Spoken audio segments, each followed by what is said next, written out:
On this episode, I have two gracious guests who are taking over the financial world.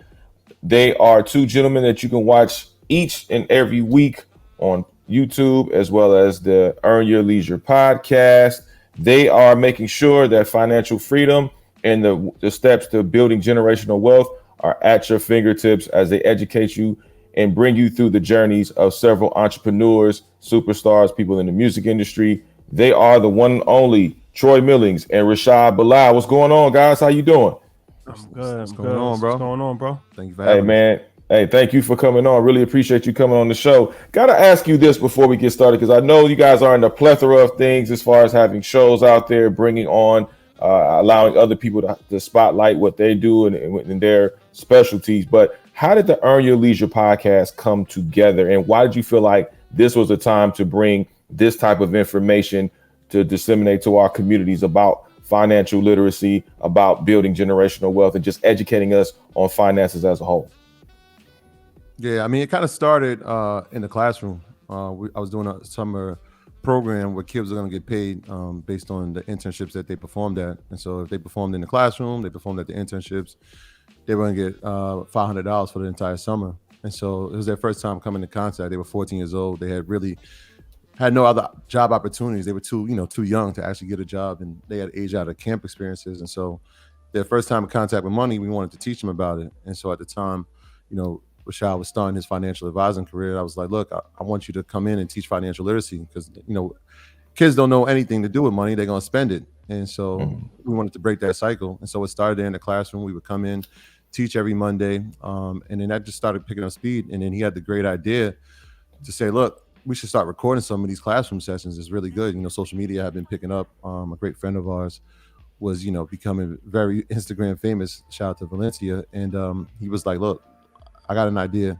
Let's tape these classrooms and let's put it on social media. And it kind of went crazy from there.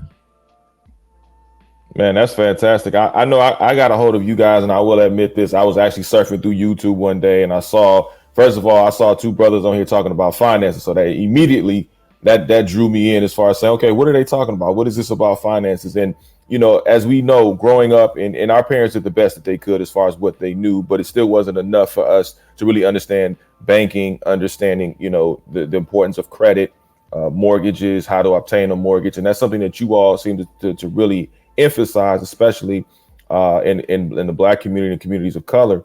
What is it about Earn Your Leisure that separates you all from the pack? Because I started to see a lot more people talking about, okay, credit, about financial literacy, but you guys seem to have honed a niche as far as impacting our community and really getting the understanding of, and people really succeeding by listening to your information, whether it's you guys talking about it or you interviewing someone in those particular fields. I think it's just the originality and, us putting our own spin on it, where it's not pushy. It's not like, being a salesman. It's not corny. It's just, just the information in a language that people can understand, and something that I think people weren't really used to. The delivery is either, over their head, or, like I said, it's like real, like kind of gimmicky. And I think, when they saw us, everything, how we present ourselves, how we talk, the decor, everything, it was just very, down to earth, like barbershop conversation. It wasn't like we were trying to sell you a lifestyle and, get you to kind of buy into who we were as people. We just, just presented the information and just presented ourselves in a way that, was just true and honest, and there was a lot of transparency. So I think that that's something that, has been kind of our blueprint from day one, and what people have really liked about us and has helped us to get to where we are now. People just kind of championed the authenticity of it. They kind of saw it and appreciated it. Now, you guys have interviewed some incredible guests over the course of your time you guys having the show. I know you guys are out in public. We saw you a while back at BET weekend. You guys were sharp as a chillin' on Juneteenth. I gotta admit, man. But just getting the reception from the people, because obviously that's what your audience is just reaching out to the people. But what has been the reception of the people, man? And have you been surprised or even just taken aback at how much the people really ingratiate what you all are disseminating out there as far as the information, and even the interviews as well? No, it's been good. It's extremely humbling. Everywhere we go, people will stop us and they talk about, this helped me and I learned this. I started investing. I started Airbnb. I started a trucking company. So, it's just dope to actually be able to have some level of impact in people's lives for positivity and to, give them not only encouragement, but also put money in their pockets. So whenever you can actually help somebody's economic situation, they're always going to be, grateful. So it's been dope, bro. Like everywhere we go, from just being at a basketball game on the street to being in a college campus to being with executives all across the board. People from all areas of life, all walks of life, all races, all religions. Everybody has just shown us love, even in different countries. Like we went to Nigeria, we went to Jamaica, and we got love out there. So it's just dope to just have that level of impact for positivity, because there's a lot of negative things out there, and there's a lot of shock jock, and people do things just to get some clout. But it just feels good when you don't have to do that, when you can just do something that is just plain Jane, um, and not have to compromise your integrity or your morals and still get that same level of respect. So it's been very humbling, and it's something that definitely keeps us going for sure. Yeah, I definitely say it's the fuel that keeps us going, but it shows how much this information has been needed. So this moment is so pivotal, and we understand it. So yeah, humbling is the word, but it's energizing too, because it's like, oh, there's so much further we can go with it, right? There's so many places that we can go, and so much information we can provide, and we understand the responsibility, and we take it on every day. Like, all right, well, today they don't know us, so we got to work harder. We just got to keep going, because it's not just our community, but it's really a world that really needs the information, right? Because financial literacy is something that everybody needs to know. So it's humbling, and it definitely is the fuel that keeps us going every day.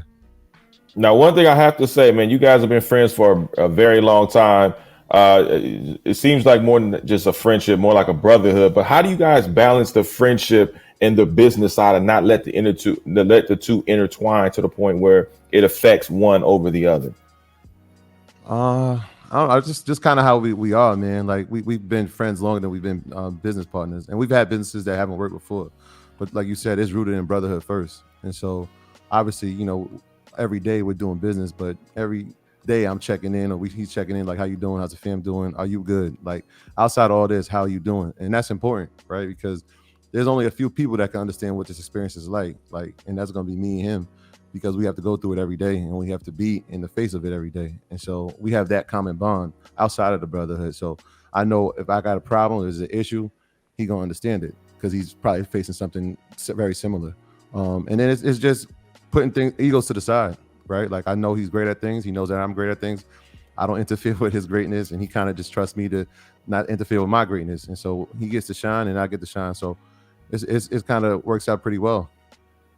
Now, you mentioned you had some other businesses that didn't work out. How were you all able to propel past those things? Because it can be devastating. You put everything into a business, it doesn't work for whatever reason. How did you have the fortitude to continue on and to keep trying different things until you guys have arrived with Earn Your Leisure?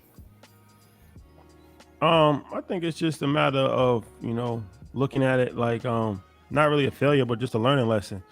And when you realize, like, that for me at least, it was always business. Never really had a job, so I always looked at it like, really, then there's no fallback plan. You just gotta just try to figure it out until you get something that works. So starting businesses and learning was just always something that just came natural. It wasn't something I looked at like, damn, this didn't work out, I gotta, because there's nothing else to do. It's just go back to a different business for me. So I always looked at it like, anything that we do, if it doesn't work out, it's a learning experience, and then we just try again next time. It's not like we're actually trying to hit a home run. It's just like, you just see, okay, this something that we interested in right now. It has some potential. Let's see what happens. Sometimes it works, sometimes it doesn't work, but that's life in general. So I feel like people get caught up in things that when it doesn't go, and they let themselves get into a deep bout of, like, depression, and they feel like they let themselves down and different things of that nature. But that's not really the best way to go about it. The best way to go about it is just give it your all, try your best, and just see what happens. And then if it doesn't work out, then just try again. Absolutely. You guys have done an excellent job of pushing the culture forward. But I want to ask you all specifically, how important is Black media? And also, how important is it for Black creatives to have a space in order for them to bring certain issues to light and be able to have that creative space to do so. And I think it's very important. That's when we started. It was a podcast, but now it's a media company, and media is probably the most important thing in the world to be able to control your narrative. And if you think about it, like that's we talking about propaganda from America, from Russia, all of that is done through media. So people don't really fully appreciate the value of media. Even Elon Musk, trying to buy Twitter, that's a media play. Like, to be able to have control over one of the most powerful social media sites. It's called social media for a reason, because it's a form of media.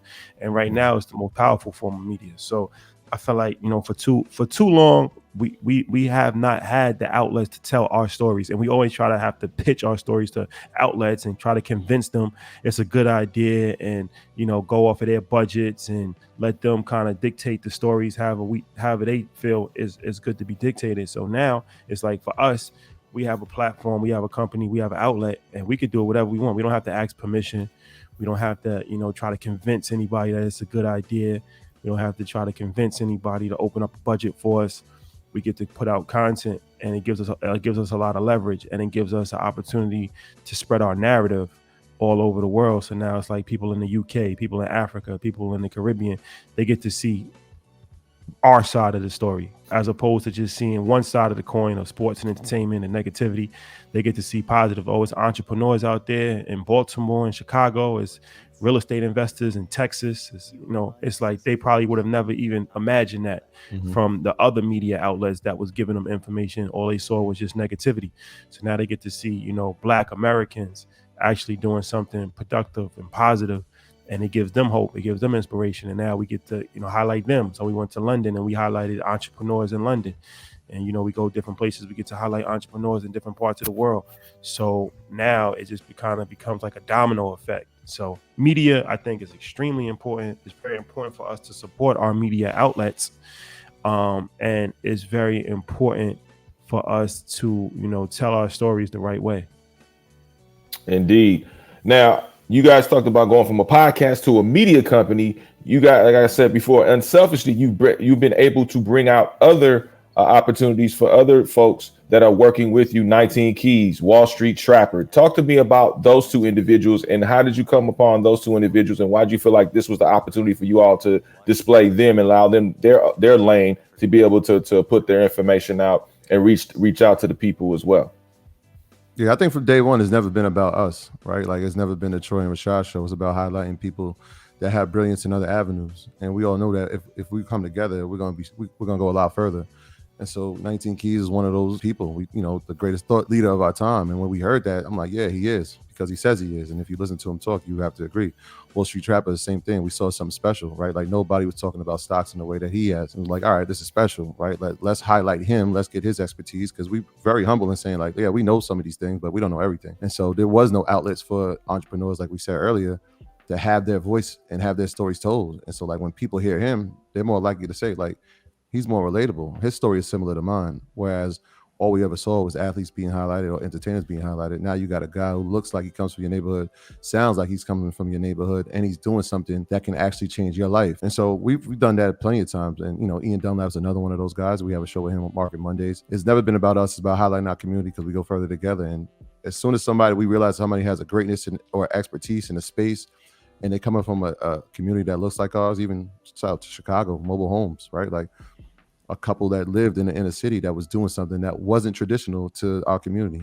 So anytime we get to highlight people like that, tell their story, not only does it give information to people, but it encourages people to say, like, oh, I could do it. They're from where I'm from. Yeah, definitely. Now, I want to get into this because I would be remiss if I did. Now, the spring and the summertime is always for concerts, festivals, things of that nature. But you two have brought something even more incredible to the landscape as far as the Invest Fest. Now, I got to say, fellas, this is something that's going to be incredible. I'm trying to buy my ticket now to get down there, because I don't want to miss out. I mean, you guys are bringing Steve Harvey, Rick Ross, Charlemagne the God. Obviously, you mentioned 19 Keys, Wall Street Trapper. You got Miss Diddy coming. You got Terrence J coming, and countless others. What is it about this Invest Fest that's going to really be able to be impactful? Why bring the Invest Fest to the people now at this particular point in space? Yeah, we got a bunch of other surprises that we haven't announced yet either. Uh-oh. Yeah. So Invest Fest is going to be a vibe. But I mean, I feel like, like you said, it's festival season. But when you think about festivals, you always think about musical festivals, whether we was at the Roots Picnic, whether Made in America, Coachella, all of these great, musical festivals. But there was never a festival that was around business. It's like there's like conferences and things of that nature. So it's like, how do we take the best elements of festival weekend, but make it around business? So we have all these different people come in. We have vendors, kind of like how Essence has a vendor marketplace. We got a vendor marketplace for small businesses to sell their products. We got musical performances, VIP night, experiences, food trucks, after parties, just we wanted to make a whole vibe, but center it around the core tenets of what we've built the platform on, which is business and investing. So it's like, you can come and just have a great experience, network, meet people, have fun, get entertained, party, but also be educated and learn and leave with some jewels and leave with some contacts. Also, it's going to be a great networking tool. So it was just like, why not? And, the idea Invest Fest just, seemed like a great name. So that was just like, perfect for that. And it's just a way just to leverage a lot of our relationships. So like, shout out to Rick Ross, shout out to T.I., shout out to all those guys who's just going to come and they're going to be part of Invest Fest also. But like you said, you got the 19 Keys of the world, got Wall Street Trapper, got Ian Dunlap of the world. Then you got, guys like Dan Cathy, who people might not be familiar with, but the billionaire CEO, former CEO of Chick-fil-A, right? So like real high level business people.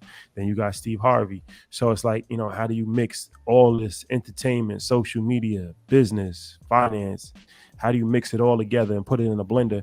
And that's something that, we kind of built Earn Your Leisure on anyway. Like that has always been the core principles of what we stood for was, we blend everything together with the fashion, with the music, with the sports, because that's just who we are as people. Like, it's not like we didn't like grow up just on business and, went to Harvard Business School our whole lives. Like, we had to learn business, but we didn't have to learn culture because we are the culture. So, now it's just a way to blend all of that together, which that's easy for us because like I said, that's something that we just been doing that our whole lives. So now we just get to have fun with it. And, but more importantly, get to just have a greater impact. When you talk about like 10,000 people coming together to learn about financial literacy and investing, and most of it, Black and brown people, that's powerful in a city like Atlanta, which is, the Mecca of Blacks. Yeah. We got this on right now. ATL is culture. So Atlanta is the Mecca of Black business and Black culture, period, right now in the world. It's one of the capitals of Black excellence. So we felt like that was just a perfect place to do it. And we're looking forward to it. August 5th through the 7th. We got VIP experience. It's gonna be a vibe. So I'm excited, and I can't wait to see everybody down there for sure. Nick, you got to make sure you're there. You got to make sure you're there. I'm coming, man. Like I said, man, I've been searching Priceline and everywhere else, man, to get these airline tickets popping, man. So I'm definitely. It's August 5th through the 7th. For more information, make sure you check out investfest.com. Get your tickets before they are gone. They got VIP experiences, general experiences. You definitely don't want to miss it. Investfest.com in Atlanta, Georgia, August 5th through the 7th. Man, I am going to be there. I'm telling you now. Troy and Rashad are my witness. I'm going to be there somehow, some way. If I got to get that by Pony Express. Done deal. So talk to me about, because you guys it's almost, to me, I feel like Earn Your Leisure is like a great pot of gumbo, right? You guys just mix every walk of life, every entity, you guys put it together.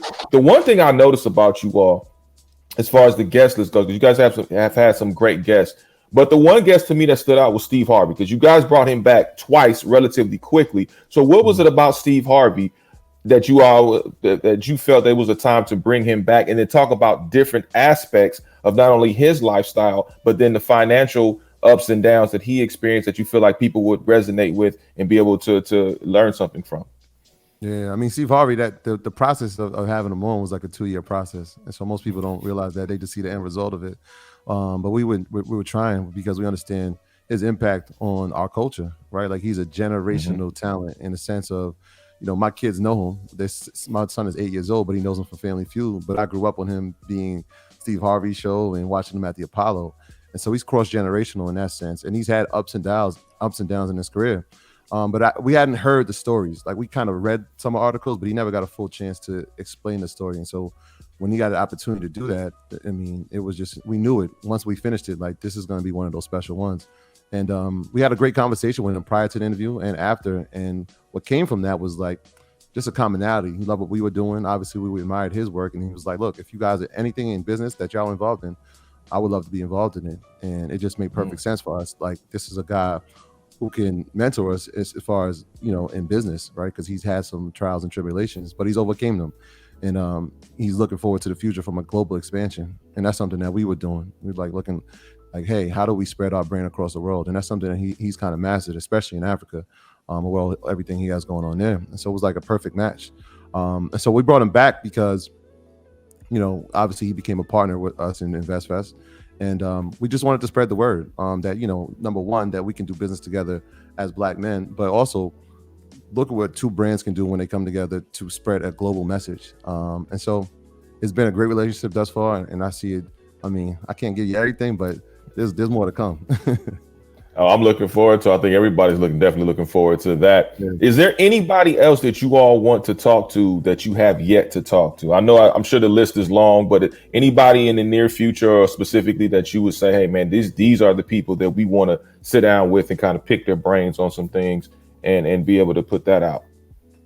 Yeah, for sure. I think, I mean, of course, Jay-Z, you know, that's somebody that's been a favorite of ours for a long time. People like Nas, LeBron James, but then also, you know, people like Elon Musk, people like Jeff Bezos. You know, I feel like that would be legendary conversations across the board. So we always aim for the highest level. So that's just a few people for sure. Kanye West. Kanye, yeah. Definitely Kanye. Yeah, there's a list of, I think, 8 Black billionaires. And so we're just going to cross everyone off, whether it be Rihanna, like you said, Ye, not Robert Smith, who we have a relationship with him. Tyler Perry is another one. So, you know, Robert Smith too, though. Yeah, I'm saying we got to have him. We're just going to cross off as many as we can, because we know what it is to see us, right? Like as soon as we see us, it gives us inspiration to try to be it. And so we want to give people the opportunity to see us through a different lens, right? When we went to Africa, it was very intentional. Like the goal was to like, hey, let's interview Enrico Dangote, who's the wealthiest Black person on the planet. Many people probably not familiar with him, but you know, I feel like if we can give the narrative and paint the picture of how beautiful Africa is, and this is some of the wealthiest people in the world that come from here, you know, we can change the outlook for a continent from our community. So, you know, just to exploring as many avenues and highlight as many people as we can to inspire as many people as we can. Yeah, I definitely learned a lot of different aspects from people through you all, because I was exposed from those people as far as their journey and their story through you all. So I definitely appreciate you guys for doing that. There's one person I will say I hope you guys have an opportunity to interview, and that's Dr. Dre. Yeah, Dre, of course. I can't wait to see that interview. Yeah. I'll be glued. We're getting closer. Dr. Dre. Absolutely. I'll give you that. We are getting closer. Oprah as well. Ooh, that's a big one. Yeah, definitely. Okay. Well, I'm going to do a couple rapid fire questions real quick before I let you guys get on out of here. Now, I got to ask, if you guys were on an island and you only had 3, CDs, albums, whatever you want to call it, to listen to, and 3 movies to watch, what would they be? I'm gonna start with Troy, and I'm gonna go over to Rashad. So Rashad's kind of off the hot seat a little bit. All right, that's easy. 3 albums. 3 albums and 3 movies. Nas, Illmatic, Usher, Confessions, and probably Biggie's Life After Death. And 3 movies: House Party, Casino, and I want to say Goodfellas, but I already got my Casino. But we'll say Goodfellas for now. Okay. Yeah, definitely for the albums, I gotta go with Victory Lap. Rest in peace to Nip. It Was Written by Nas, and Confessions is definitely one of my favorites. But he said Confessions, so I'll go with Jay. I throw some Jay in there and go with Reasonable Doubt. And then for the movies, Clockers, definitely one of my favorite. Yo, Nick, the better question would have been for me to name. Okay, keep going. Clockers, Usual Suspects, Ooh, for sure. ooh. Definitely one of my favorites of all time. And I would say Casino, but like I said, he already said Casino. That's definitely one of my favorite movies of all time, also. But I throw a Denzel movie in there, and I'll go with Malcolm X. Ooh. That's very impactful, very important movie for sure. Yo, I would have guessed. Like, if you asked me what movie he's bringing, I definitely would have said Clockers. Hey, Clockers is classic. No, he the only guy that has it in his top 5. Everything. Shout out to Spike Lee. That's another person we got to talk to. Fact. Oh, facts. Yeah, Spike is that OG dude for sure. Yeah, Definitely. For sure. Now, I gotta also ask you: is there anybody that you guys are looking at? I know you talked about 19 Keys, you talked about Wall Street Trapper, but is there anybody else that's on your radar that you want to bring into the Earn Your Leisure Media family? Yeah, that's a good question. We definitely want to bring a female in. Nobody in particular per se right now, but it would be dope to kind of balance it out because everybody that's on. I mean, shout out to Kiana Watson, but she's on with MG the Mortgage Guy. They have a show called Rants and Gems. They co-host, but we don't have any like solo show for a female. So I think that would be dope to get that feminine energy. And it doesn't have to be about business. It could be about a variety of different things. So I think that would be something that we definitely would be interested in for sure. That's how I'm female solo or even female duo, just to balance the network out. Yeah, that would be dope. Now, give me your top 3 kicks you must have when traveling. You got to have your top 3 kicks, man. He's going first? I'll let Rashad go first this time. Yeah, I mean, for me, it's I wear Pumas pretty much all the time, the GV specifically. So that's like kind of like how Air Force Ones are. I look at them like that, like they're classic, very clean sneakers. And then I wear a brand called Goodman shoes a lot. They're like dress up sneakers kinda. You get them from like Nordstrom's or Neiman Marcus and stuff like that. So those are all, and they're like real clean, and I wear those at like nighttime a lot. So I would say that, and then flip flops. For me, I wear flip flops a lot. I'm wearing flip flops right now, especially when it's hot. Wear the flip flops a lot. A variety of different type of flip flops: Nike, Adidas, Gucci, whatever. But you always got to keep a pair of flip flops at all time. Yeah. So is the top 3 that we travel with, or top 3 all time? Top 3, whatever you want to do. All right, so he did. I'll do my top 3 all time. My number 1 is the Concord Jordan 11. I don't travel with it too much just because I've had issues with people taking things out of my luggage. So I got 2 or 3 of those. The Air Max 95 is in my top 5, and then Bo Jackson, the SC Trainer, the Auburn edition, that orange and blue is it sits special when the sun hits it. So those are definitely top 3. Those are top 3, and then I guess like kind of honorable mention to Jordan 3, any color. Okay. Yeah, I feel Rashad on the flip flops, man, because that's a must have. And I feel you on the Concord because I'm nervous when I take my Concords on the road because I really pray and put some sage on the luggage, hoping that nobody gets into it. So I feel you on that. Yeah, the rule is that I just carry my book bag now. So everywhere we got, I packed at least 5 pairs of sneakers. Any city, I'm always like conscious, like, did I wear these in this city before? And so I got to make sure that every city getting a new flavor. Absolutely. Last thing before I let you guys get on out of here, man. Earn Your Leisure has definitely been impactful to the degree and continues to be impactful. And I just want to say congratulations to you both and thank you both for having the fortitude and the willingness to be able to share information, not only from YouTube, but be able to branch out and allow others to share their stories and allow us in the media, in the audience, to be inspired by what you all do. So I just want to give you all your flowers while I can and say thank you for what you're doing and continuing to do.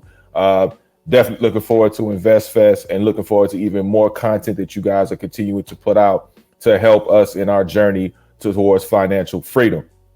Assets over liabilities. I love the t-shirt. What do you want people to know about assets over liabilities? I think everything in life can be classified as an asset or a liability, whether it's people, whether it's actual, physical things, whether it's thoughts. So the key is just to always have more assets than liabilities. So that's why it's assets over liabilities. And that's, of course, in the finance world, but also just in general. Like I said, it's like a person could be a liability or a person could be an asset to you. So always try to have more assets than liabilities.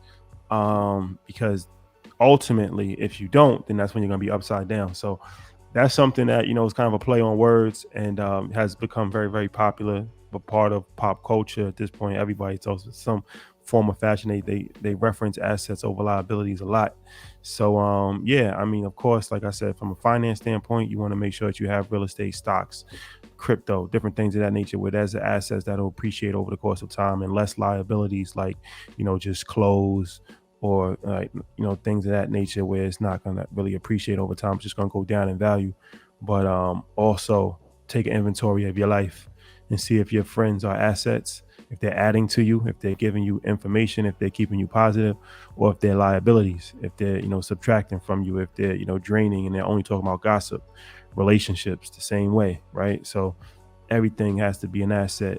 So assets over liabilities in all facets of life. Hey man, well said. Really quick, mental health. We always talk about mental health and stability. How does Troy and Rashad detach, decompress, and recharge their batteries and get off the grid so you guys can be at your best in your A games, especially you guys, being family men and whatnot? It's tough. It's tough, but I've kind of come up with a system that works for me. Obviously, having a wife and 2 kids, they need time. My wife needs her husband, and my kids need their father. And so just carving out time, especially when we're home, because we travel a lot. Being not only just being there, but being present is something that I've really focused on, and that's being involved in everything that got going on when I'm here, and making sure that they have my full and undivided attention, which is tough because there's always something happening. And so I know after a certain time that I don't look at my phone. I try not to, unless he calls me, then I know something serious. So like I try to do that, and it allows me to be involved and be engaged. And that's something, like when I was saying about balance, like I know he's on social media, and that's kind of something that he's great at. And so I don't have to be great at that. And so it allows me to kind of like every now and then, or a few hours out the day, just be focused on family, and kind of trying to work on balance. I know it's tough to have balance, but it's been working for me thus far. And having a strong system, like I have a strong support system. My wife is incredible, and so she makes sure that there's things playing when I'm here, and things are playing when I'm not, and try to include my family in it as well. Obviously, I have nieces and nephews and brothers, that are like, hey, that guy's not around as much, and so anytime that we can organize something that everybody can be involved in, they make sure that I'm there. Yeah, I think just trying to spend as much time with family as possible. I have a son, so go to his basketball games on the weekend, spend time with him, and yeah, just try to just keep your eyes on the prize and realize that there's always something else to do. So never get too high, never get too low. Just try to stay even keel and just keep working. Hey, again, I appreciate you both for your time and your information. Greatly appreciate it. Troy Millings, Rashad Bilal, they are known as Earn Your Leisure Show, Earn Your Leisure Podcast, and Earn Your Leisure Media. Definitely thank you, gentlemen, so much for tapping in with me. I really appreciate it. Please let everyone know they continue to keep up with you and find you on social media. Yeah, thank you for having us. Appreciate it. Earn Your Leisure across all social media platforms, YouTube. And yeah, go to investfest.com if you want to get tickets to InvestFest, August 5th through 7th in Atlanta. EYLUniversity.com has all the information for our online educational platform. So thank you for having us, brother. I appreciate it. Hey, appreciate you. And shout out to my man AB for putting this all together. Thank you so much. That's a good guy right there. Appreciate it.